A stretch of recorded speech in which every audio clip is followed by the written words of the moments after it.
welcome to Wellspring Wednesday. When I come face to face with a blank page, I often start to feel nervous and fidget, even though I like to imagine different possibilities and new ideas. When I see a blank page, it often feels like my mind also goes blank.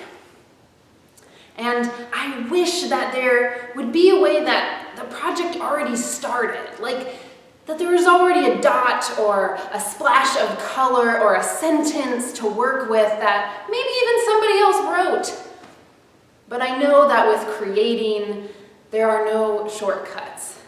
To create, in order to make something, I am asked to be courageous and put my mark on the page, and then continue to work with it. We are asked to start again and again and continue to work again and again. Come, let us worship together.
Each week we gather to recognize the complexity of our experiences by sharing joys and sorrows together. Drew and I will continue to reach out to various families via email so that you can share your joys and sorrows with us. This week we are sharing from our families with 4th going on 5th graders. From the Farber Lau family, Lily says, "My joy is that I get to spend a lot of time with family. My sorrow is that the coronavirus is making people sick and some are dying and I can't be with all the people I love." Rose shares, "My joy is that it is summer. My sorrow is COVID." Heather says, "My joy is all the fresh veggies that are coming up right now. My sorrow is that we can't be with our extended family and I miss them a lot." And Rich shares, "My joy is that we are together. My sorrow is that many people are so afraid and reacting to that fear." From the Krogstad family, Joel, Faith, Sula, and Espen share, "A joy is having more time to play music together with all the extra home time we are having. A sorrow is the continual tricky negotiation of safety for our family as COVID continues without common standards across friends and family." From the Lewis Mead family, Gabby, Joe, Aishatu, and Mari, they share, "A joy and sorrow is our upcoming trip to the land. Since Gabby's father passed away a few years ago, it has been difficult for her mom to maintain the home, land, and commute from Chicago, so she is selling the land. We feel joy and sadness to be going to say goodbye to this place we have gathered with cousins and grandparents since the kids can remember." From the Rizzo Kivel family, Jane, Michaela, and Lucas. "Joys are finding ways to still have fun at social distance with friends at our neighborhood parks, playing floor hockey and pickleball, hammocking every perfectly positioned tree we can find, and playing castles and crusade games. Our sorrow is that Jane's dad is still very depressed, not himself and living separate from us. We miss him terribly. but we keep the faith and ongoing hope that he will return to us. And let us pray. Spirit of life, there's heaviness on our hearts for the distance we are experiencing, be it physically and or emotionally, from our loved ones and greater community. It is hard. It is hard to be living through a global pandemic and time of heightened racial and economic crisis.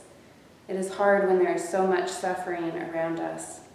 And we know there has always been suffering and injustice around us and with us, as well as joy and beauty. Help us to increase our capacity to hold both sorrows and joys, to continue to experience the joy of music with family, hammocking in parks, and fresh vegetables to eat, and to increase our resolve that we need a world where everyone can experience regular joy. Let us begin again and continue to do the work grounded in integrity, service, and joy.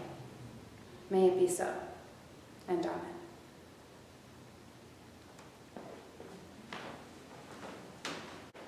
When I breathe in, I breathe in peace. When I breathe out, I breathe out love. When I breathe in, I breathe in peace. When I breathe out, I breathe out love.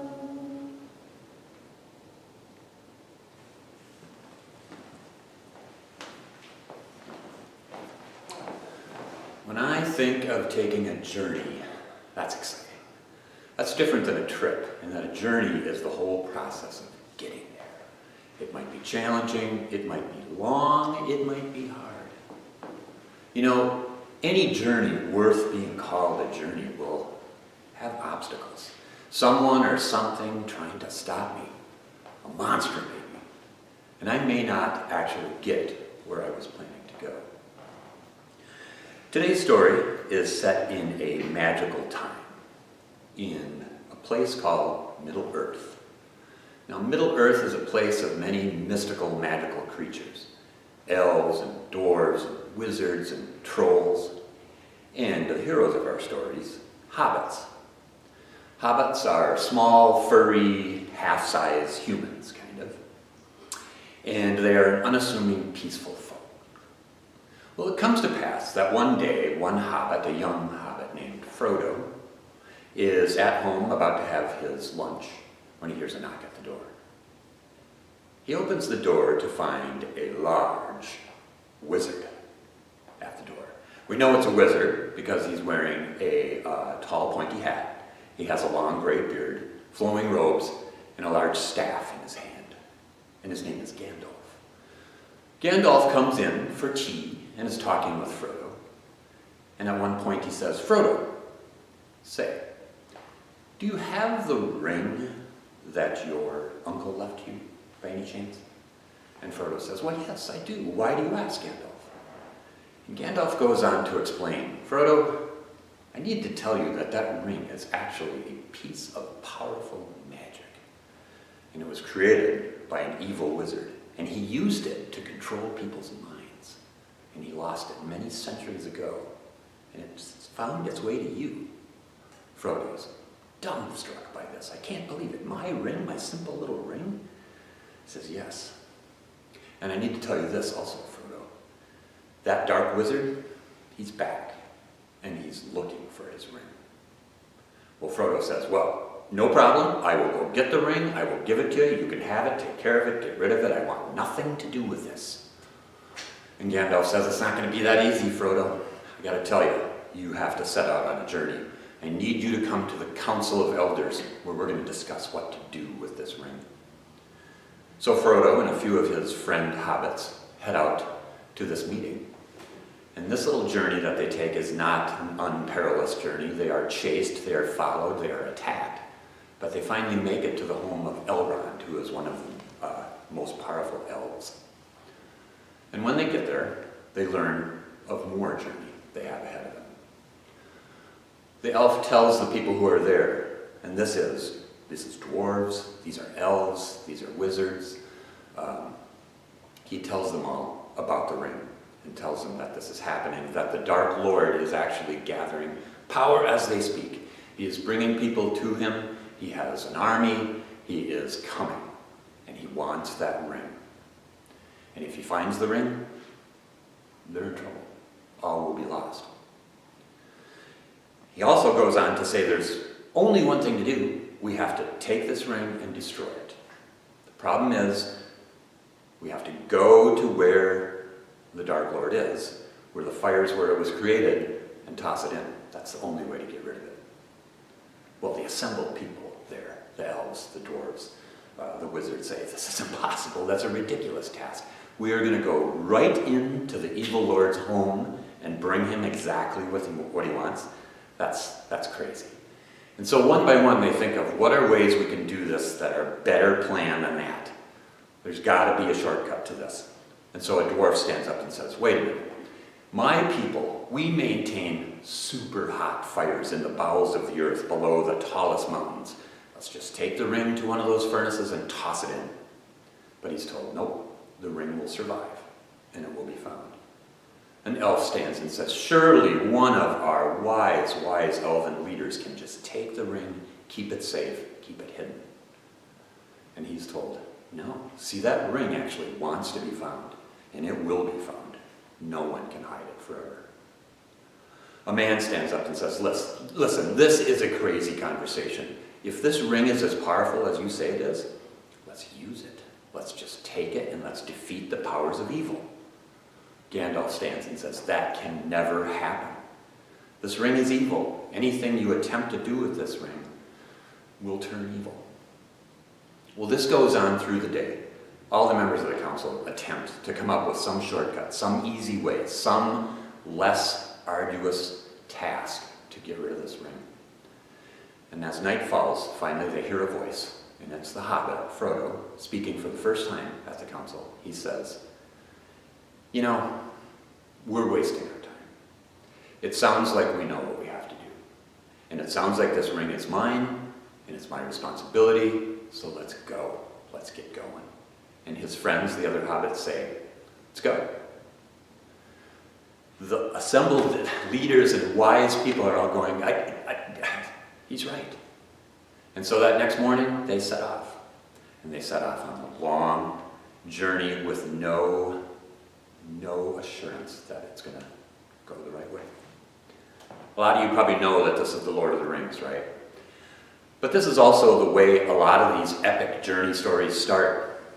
They find out their task is something unimaginably difficult that they stand such little chance of actually achieving. And so they think, how can we do this? How can we do this easier? There's got to be a way we can jump right to it. Let's get to the end.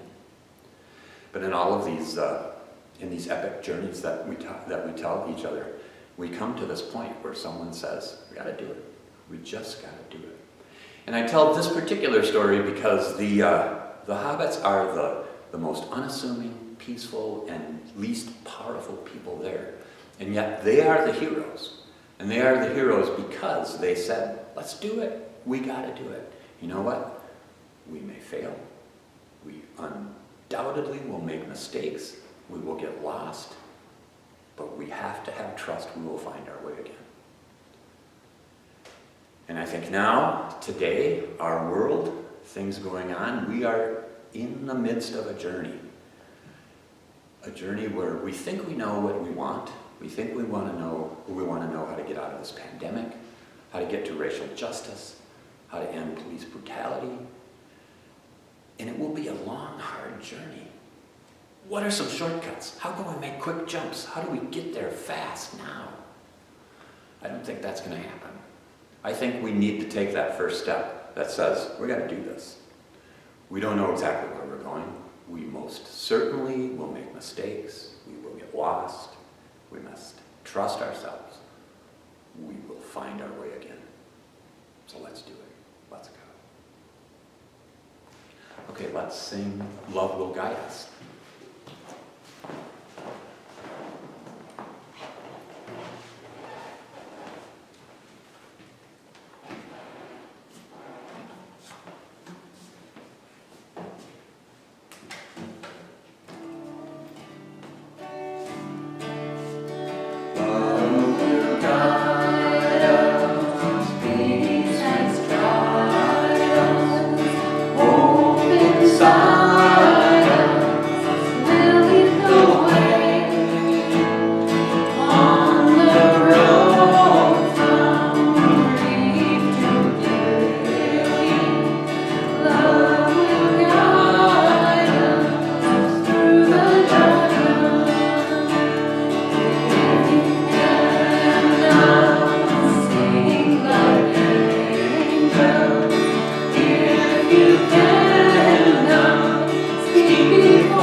courage. Let's be those heroes, the smallest, the least powerful among us. Step forward and say, let's do it. Let's start this journey. We'll get there. May it be so.